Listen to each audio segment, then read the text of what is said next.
সম্ভবত আমার চ্যানেলে আমি একের পর এক এই ভিডিওগুলো আপলোড করছি কিনা জানি না। তো অনেকেই বকাবকিও দিচ্ছেন, অনেকেই মির্জাফর বলছেন, অনেকে অনেক ভাষায় বলছেন, কিন্তু আমি যেটা বোঝাতে চাচ্ছি সেইটা আসলে অনেকে বুঝতে পারছেন, আবার অনেকে বুঝতেও পারছেন না। যে কোনো ক্ষত শুকানোর জন্য একটু সময় লাগে। এটা আপনি অতি দ্রুত কোনো রকম ভূমিকায় চলে গেলে সেখানে ঝামেলায় পড়বেন। আবার অল্প পানির মাছ বেশি পানিতে পড়লে ছটফট ছটফট ছটফট ছটফট করে পরিবেশটারে আউলাই ফেলে, আর এতে হয় কি হিতে বিপরীত হয়। আসসালামু আলাইকুম প্রিয় দর্শক শ্রোতা। রাতের আধারে লোহার লাঠি হাতে ছাত্রলীগ ফিরল সন্ত্রাসীর বেশে, দুই সমন্বয়ককে খতম করে দিল। নাইম ভাই গুরুত্বপূর্ণ তথ্য দিয়েছেন, চলুন ভিডিওতে বিস্তারিত দেখে আসি। সম্ভবত আমার চ্যানেলে আমি একের পর এক এই ভিডিওগুলো আপলোড করছি কিনা জানি না। তো অনেকেই বকাবকিও দিচ্ছেন, অনেকেই মির্জাফর বলছেন, অনেকে অনেক ভাষায় বলছেন, কিন্তু আমি যেটা বোঝাতে চাচ্ছি সেইটা আসলে অনেকে বুঝতে পারছেন, আবার অনেকে বুঝতেও পারছেন না। যে কোনো ক্ষত শুকানোর জন্য একটু সময় লাগে।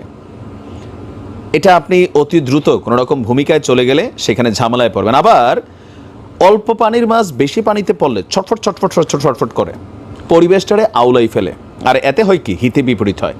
আমরা ক্ষতের কথার যে অংশ বললাম সেটা হচ্ছে ছাত্রলীগ গত 16 বছরে যা করছে, পজিটিভ কাজের তুলনায় নেগেটিভ কাজের পরিমাণে বেশি। প্র্যাকটিক্যালি হচ্ছে এটাই। সো তাদের এখন সময় হচ্ছে নিজেদের ভুলভ্রান্তিগুলোকে যাচাই বাছাই করে অদূর ভবিষ্যতে বাংলাদেশে সুন্দরভাবে যদি রাজনীতি করতে হয়, যে নিষিদ্ধ ট্যাগ লাগিয়ে গেছে সেখান থেকে বের হইতে গেলে অনেক পথ পাড়ি দিতে হবে ভালো কিছুর মাধ্যমে। আবার আমরা যে বললাম অল্প পানির মাছ, সমন্বয়করা নর্মাল এক একটা পোলাপাইন হঠাৎ করে সমন্বয়ক হইয়া মানে নিজেরাও জানে না কি বলে, বিএনপিকে টার্গেট করে যেভাবে কথা বলে, শেখ হাসিনার কথা তো বাদে দিলাম, বলতে বলতে তো এটা হয়েছেই, জাতীয় পার্টিকে নিয়ে কি বলে, এই যে বিভিন্ন ধরনের কর্মকাণ্ড করে এতে নানান ধরনের ঝামেলা পাকাইছে। তবে সর্বশেষ গত এক সপ্তাহে আমরা যেটা দেখলাম যে দেয়ালে দেয়ালে যে লেখা সমন্বয়করা প্রস্তুত মৃত্যুর জন্য, তবে মৃত্যু না আসলেও কাছাকাছি লেভেলে ভাই সেই লেভেলে অ্যাকশন চলছে। আজকে আমরা বলছি ছাত্রলীগের আরও এক অ্যাকশন, এক সমন্বয়কের বিরুদ্ধে অনেক মারছে ছেলেটারে। পাবনার ঈশ্বরদীতে বৈষম্য বিরোধী আন্দোলনের কি বলা যে আরেক সমন্বয়ককে পিটিয়েছে নিষিদ্ধ ঘোষিত ছাত্রলীগের নেতাকর্মীরা।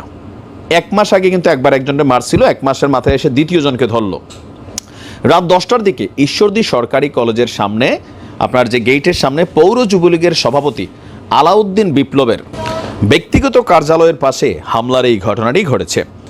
আহত ইব্রাহিম রহমান, তিনি হচ্ছেন আপনার একজন সমন্বয়ক যার বয়স 21। তাকে লোহার পাইপ দিয়ে গিরায় গিরায় জয়েনে জয়েনে স্পর্শকাতর অংশে ব্যাপক আপনার নির্যাতন করা হয়েছে। ইব্রাহিম শহরের পূর্ব টেংরি এলাকার বাসিন্দা ও পাবনা সরকারি এডওয়ার্ড কলেজের অনার্স বর্ষের প্রথম বর্ষের ছাত্র।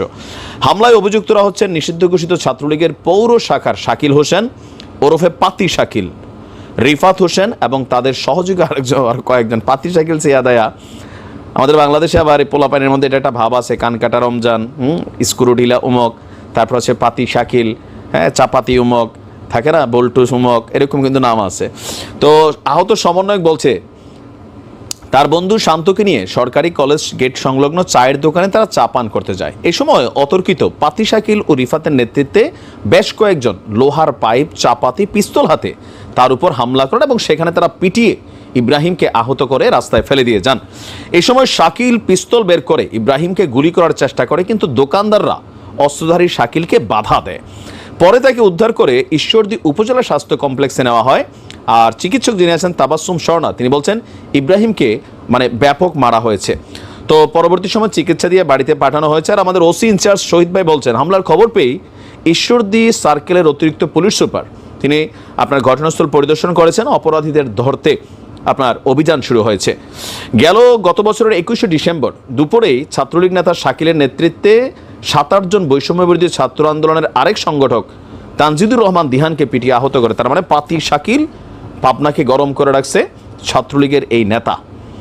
তবে পাতি শাকিলের দিনও ঘনায় আসবে। এখন যে ঘটনাগুলো ঘটছে, যদিও তারা আত্মগোপনে চলে গেছে, তবে পাতি শাকিল সাবধানে থাকতে হবে, কারণ পাতি শাকিলকে যে কোনো সময় গ্রেপ্তার করবে। তবে ছাত্রলীগের ভাইদের উদ্দেশ্যে বলি, দেখেন রাজনীতিতে হয়তো আবার কখনো ব্যাক করবেন, কিন্তু একটা ধৈর্যের পথ পাড়ি দিতে হবে, নিজেদেরকে পরিবর্তন করতে হবে, বদলাতে হবে। সহিংসতা কখনোই কোনো ভাষা হইতে পারে না। হ্যাঁ, সমন্বয়করা অনেক জায়গায় হয়তো কিছু বাড়াবাড়ি করছে, নতুন নতুন দায়িত্ব পাইছে, ক্ষমতা পাইছে, ক্ষমতা মানুষকে আউলায়, কিন্তু আপনারা আপনাদের জায়গা থেকে ধৈর্যের জায়গাটা রাখতে হবে। কারণ একটা দুর্ঘটনা ঘটলে বা আপনাদের এই সকল কর্মকাণ্ডে অনেকে কিন্তু বিপদে পড়ে। আর সমন্বয়করা যারা হালকা নিচ্ছেন যে ছাত্রলীগ ফিরবে ভয়ঙ্কর রূপে, এগুলো জাস্ট স্টেটাস, কিন্তু এখন পরিণত হচ্ছে এগুলো বাস্তবে। নিজেরও সাবধানে থাকবেন, আর কথাবার্তা বলার সময় নিজেরও সবাইকে সম্মান শ্রদ্ধা দিয়ে কথা বলবেন। ভালো থাকুন, আসসালামু আলাইকুম। দর্শক শ্রোতা, দেশের বর্তমান যে অবস্থা, সমন্বয়ক এবং ছাত্র 3 উপদেষ্টা সহ ডক্টর ইউনূসের অনেক উপদেষ্টার উপর সাধারণ মানুষের আস্থা হারিয়ে যাচ্ছে। এর পেছনে কারণ ঠিকঠাক চলছে না দেশ। এ বিষয়ে আপনার মন্তব্য থাকলে লিখবেন। আজকে এ পর্যন্তই। আল্লাহ হাফেজ।